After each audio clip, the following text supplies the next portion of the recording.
We are showing you how to unlock your limitless motivation, your motive for action. Motivation for me is really simple. It is the purpose you have for acting, your motive for taking action. Yet a lot of times people struggle with this. They put things off. They procrastinate. Can you relate to this? There's something that's really important that you need to learn or you need to do, but you put those things aside. Now, I have a belief that it's important to train yourself to do difficult things. It's always easy to not do the difficult thing. Jim Rohn said this. What you practice in private, you're rewarded for in public. But the challenge is you want to be limitless, but you have to train yourself to get into that state. Remember, it's not just about mental intelligence, it's also about mental fitness. What I believe is if you take the easy road every single time, you never get to build the strength that you need to be fit. And what I want you to do is to retrain your brain to look at difficult tasks and get excited as if you're looking at an opportunity to get more fit. Difficult times, they could define you or they could diminish you, or they could develop you. So part of having a limitless motivation is to train yourself emotionally to take on difficult tasks, because when you do those difficult tasks, you get strength to plow through the times when you really need to have that resource available to you. If you just do the easy things in life, life becomes hard. If you just put things off, which is easy, if you just sit and binge watch television all the time, life gets very hard long term. But if you train yourself to do the difficult things, life becomes a lot easier. And that's the goal, to train our motivation like a muscle. Because again, motivation is about purpose for taking action.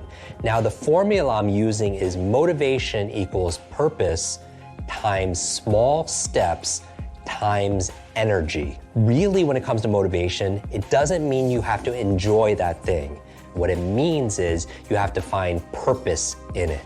Maybe you don't enjoy exercising, but you still do it because there's a purpose. Because remember this, reasons reap results.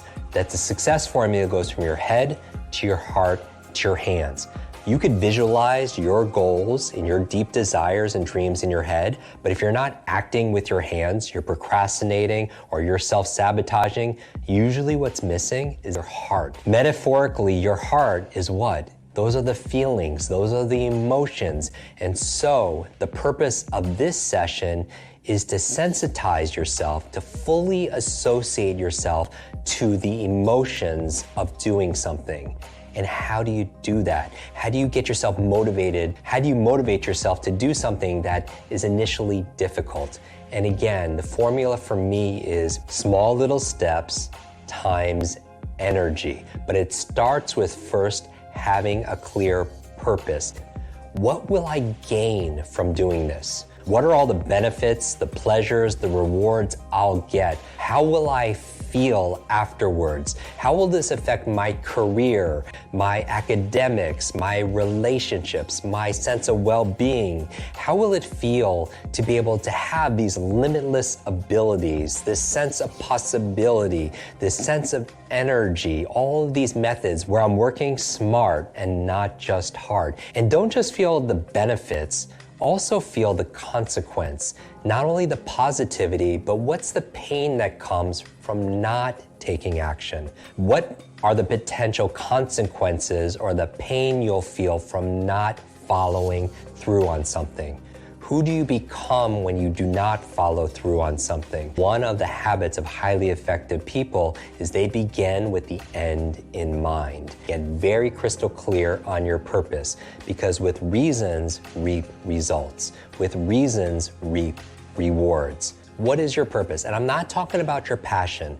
Your passion is what lights you up, but what's your purpose in doing things? So for example, my passion is learning. It lights me up. But your purpose is what lights other people up. So my passion is learning. My purpose is teaching people how to learn. So when I think about my purpose, it gets me to do difficult things because I feel a moral responsibility to do what I do. Because if somebody is struggling and suffering the way I did, shame on me for not helping them in this way. My purpose is to build better, brighter brains, because I know what it's like to feel not enough. I know what it's like to feel limited. I know what it's like to be called stupid or to be marginalized, to leave no brain left behind. And that's really what we're talking about, purpose. What's most important to me, and why must I do this? And do the difficult things, because as you train yourself to do difficult things, life gets easier because you are stronger. And that's the lesson of this session. I'm your brain coach, Jim Kwik.